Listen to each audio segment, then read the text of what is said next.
gitti. Aşık yüreğim deli Leyla. Şomaralı otlap yaktı da gitti Leyla. Ne? İçmedim ya. İçip böyle gitmedim hani. Ben gitmedim. Giden yok mu? Eyvah dedi yalan. Onu Tarkan'dan okuyayım.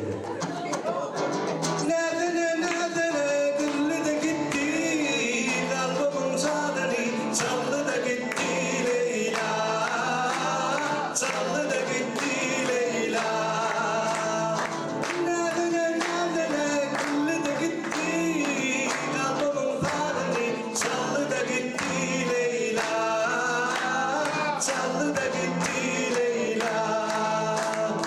Leyla şarlarında güller içinde ülkelik bağın dağlı da gitti.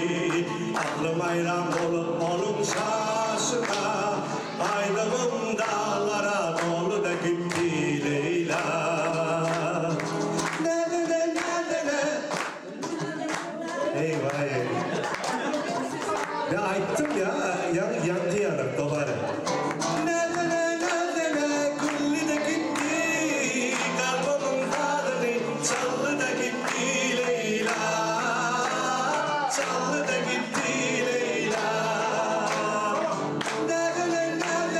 Gülli de gitti, kalbımın tadını çaldı da gitti Leyla. Çaldı da gitti Leyla. Hayır, çeker mi? Hayır baba. Oya, baba. Ortalıktan gördüm öldüğü bir maral gördü, güllü de gitti.